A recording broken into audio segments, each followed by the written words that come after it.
a assinatura do já mencionado aqui memorando de entendimento entre o Irã e os Estados Unidos, evidentemente trouxe um rally, como se chama nos mercados mundiais. Temos que lembrar que lá na Ásia daqui a pouco o pessoal já vai para o almoço, mas as questões centrais dessas negociações ou não são conhecidas ou ficaram para depois. Confira com a nossa Marina Giangiacomo de Washington. O anúncio sobre o memorando de entendimento levou o preço do petróleo ao menor nível em mais de 3 meses nesta segunda-feira. Mas o valor do barril ainda está cotado a cerca de $10 acima do patamar pré-guerra. O memorando deve estabelecer um prazo de 60 dias para discussões técnicas centradas no programa nuclear iraniano, que devem levar a um acordo mais abrangente entre Washington e Teherã.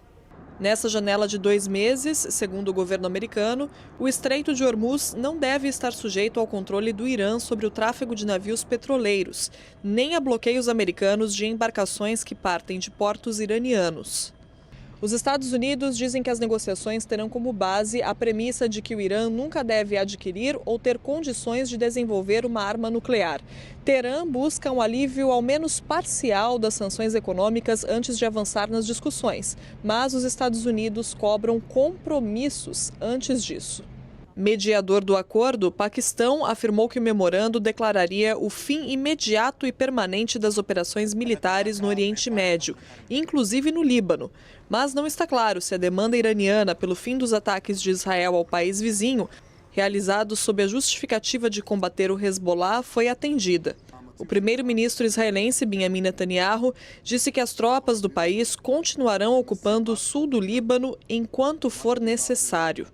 Uma cerimônia de assinatura deve acontecer na próxima sexta-feira em Genebra, na Suíça, dando início ao prazo de negociações mais amplas. Pelo lado iraniano, devem participar o presidente do parlamento, Mohammad Bagher Ghalibaf, e o ministro das Relações Exteriores do país, Abbas Araghchi. Já os Estados Unidos devem ser representados pelo vice-presidente J.D. Vance. Em entrevista à CNN, ele afirmou que o memorando tem uma estrutura genérica e que as negociações de 60 dias com Teherã devem abordar o apoio financeiro do Irã a grupos armados no Oriente Médio. What paragraph 1 of the agreement says is effectively that Iran commits itself, just as the United States commits itself, to regional peace and stability.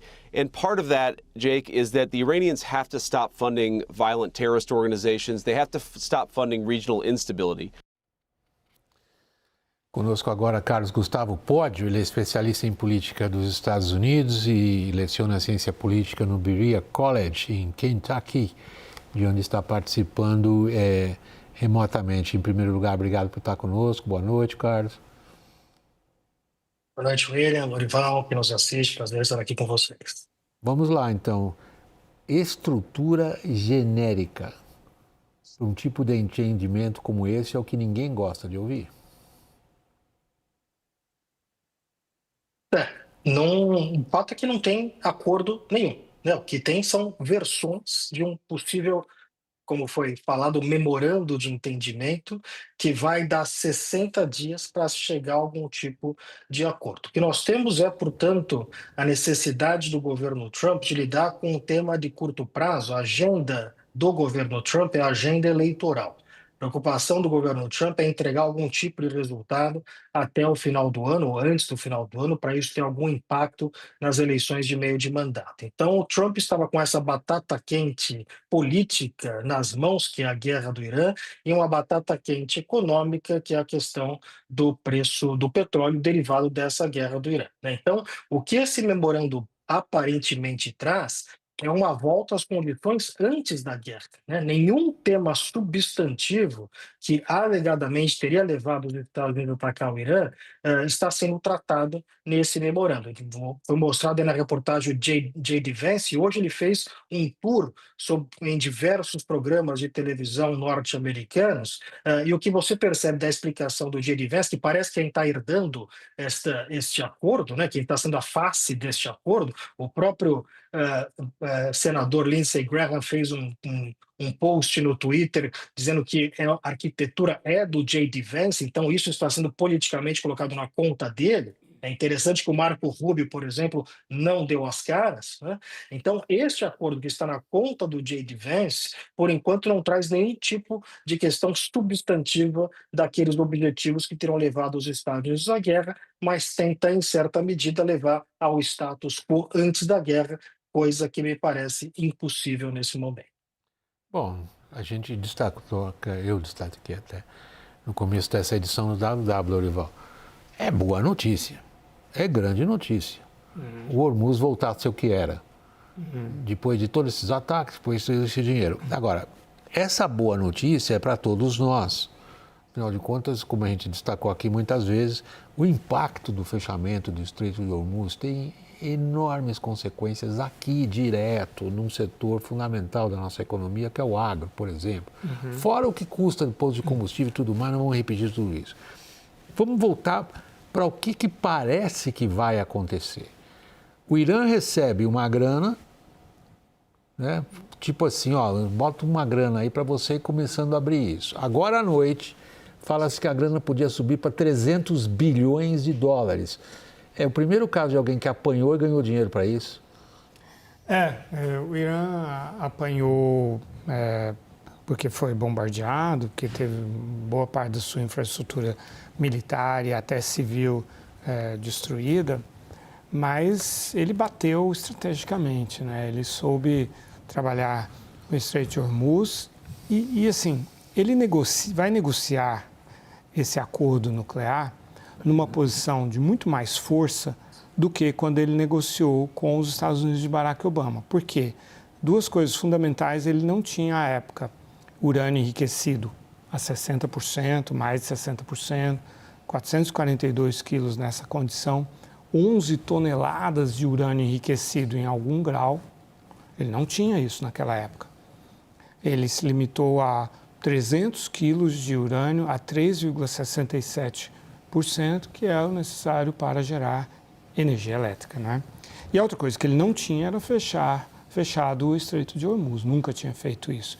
Então, é natural que, tendo negociado numa posição de muito mais força, ele tenha um resultado muito melhor.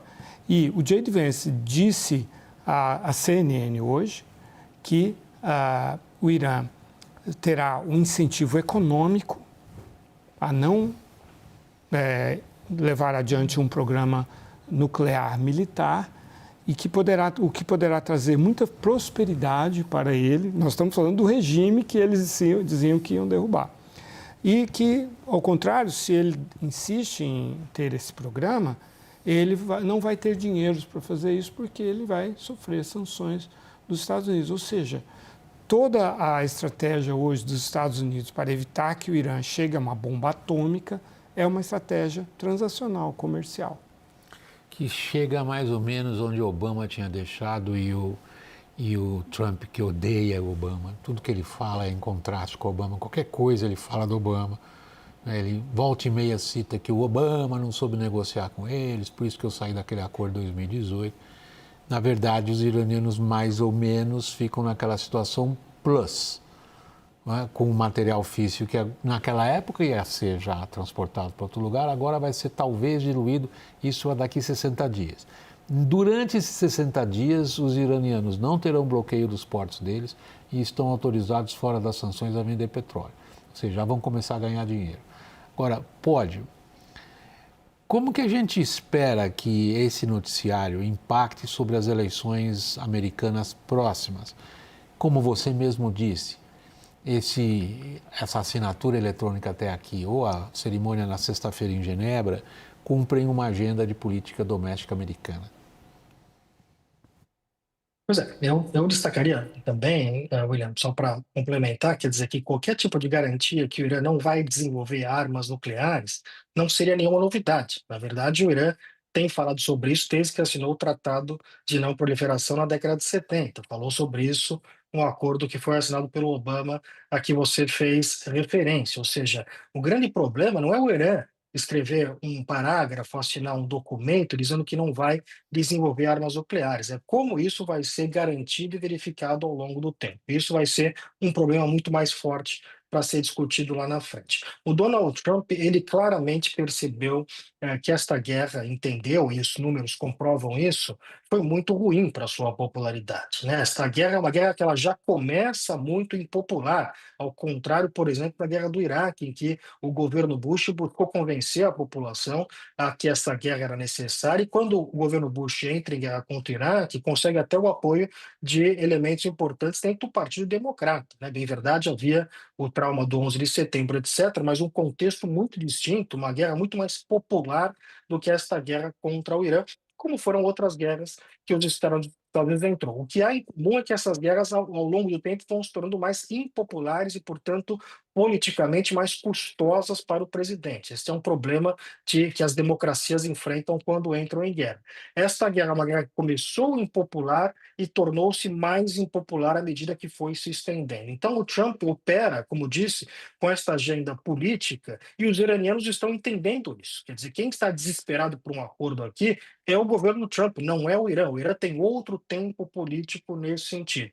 Então, o Trump tenta, com este acordo, claro, faturar politicamente, tirar esse tema da agenda, vai torcer para isso ter algum tipo de impacto imediato no preço do petróleo e tentar, portanto, estancar esta sangria. Mas não me parece que isso vai ter efeitos muito mais de longo prazo para as eleições de meio de mandato, dado que a questão econômica é o tema mais central, a questão econômica mais ampla, né? A questão da gasolina, etc., é um dos temas de uma questão econômica mais ampla, o mal-estar econômico na população norte-americana, que colocou o Trump novamente no poder com a esperança de que o Trump poderia equacionar essa questão e não está fazendo, né? Então, o prognóstico me parece, independente de acordo com o Irã, muito ruim politicamente para os republicanos em novembro.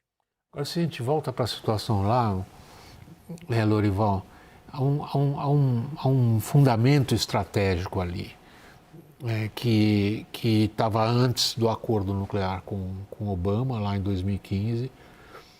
Era o fundamento estratégico que explica boa parte do que foi feito nesses últimos 10 anos e continua lá.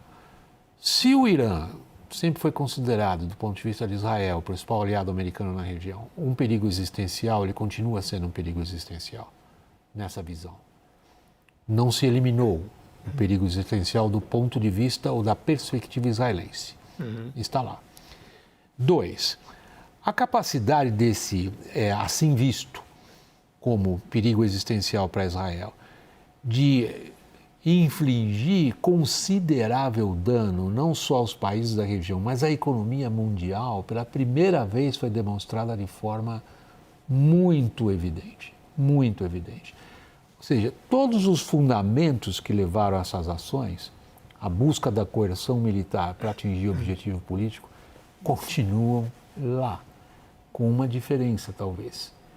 Israel e Estados Unidos não estão se entendendo sobre o que deveria ser feito daqui para frente.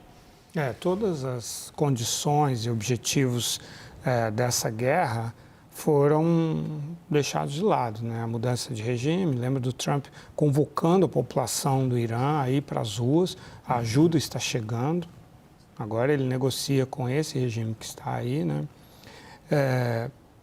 O programa de mísseis convencionais balísticos era um dos principais motivos que o Trump apresentava em 2018 para abandonar o acordo JCPOA, né? Esse programa não é discutido também. A ajuda, o patrocínio do Irã aos proxies não só não é discutido, como está no processo de negociação, e hoje o Irã falou o seguinte: à frente do Líbano na guerra, ou seja, ele trata o Líbano, e sempre tratou, como um fronte da guerra dele. Sim. Contra Israel e contra os Estados Unidos. Como Gaza também. Exato. Então, ele usou essa linguagem para dizer: esse fronte também tem de estar pacificado para que esse acordo siga adiante, ou seja, para que o Estreito de Hormuz permaneça, seja reaberto e permaneça aberto, porque o Irã não vai mais abrir mão dessa condição de controlar o Estreito de Hormuz, né? E, aliás, falaram até hoje em cobrar taxas. Não, a gente não vai cobrar pedágio, mas vai cobrar taxas.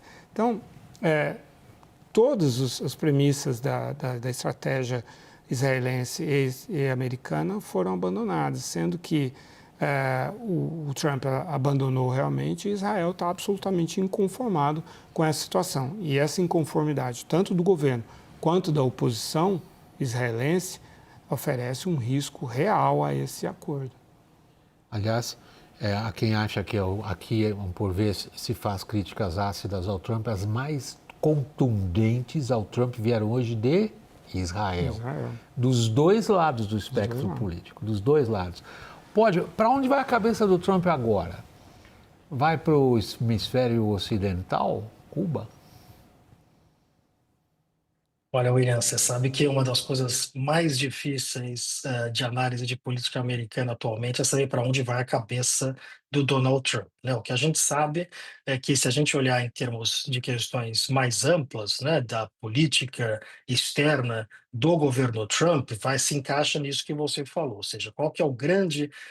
é muito difícil a gente desvendar grandes objetivos estratégicos do governo Trump, porque o presidente Trump não age por estratégia, age por impulso, né? Então fica muito difícil a gente olhar uma grande estratégia por trás dessas ações. Mas se há uma estratégia, essa estratégia e volta aí para aquilo aí, falamos da ausência do Marco Rubio desse processo. O Marco Rubio tem sido, o secretário de Estado norte-americano, tem sido aquele que tem sido um grande defensor dessa estratégia da nova doutrina Monroe, do hemisfério ocidental, da defesa daquilo que foi feito na Venezuela e de Cuba como um próximo alvo neste processo. Então, tendo isto como baliza, né, percebendo essa como uma grande questão estratégica dentro do Departamento de Estado norte-americano, este pode ser o novo alvo do Trump. Mas eu não acredito, William, que a questão do Irã saia totalmente da pauta. Não acho que este acordo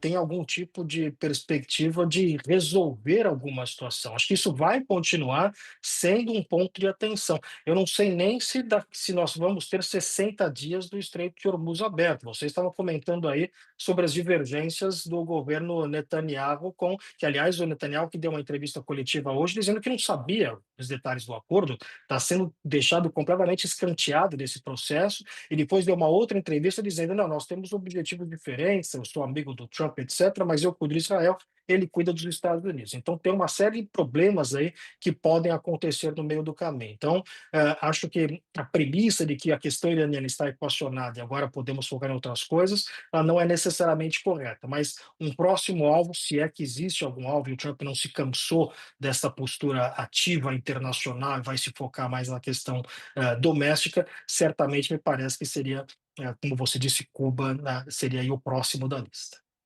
Para terminar, Lourival, tem um minutinho mais ou menos.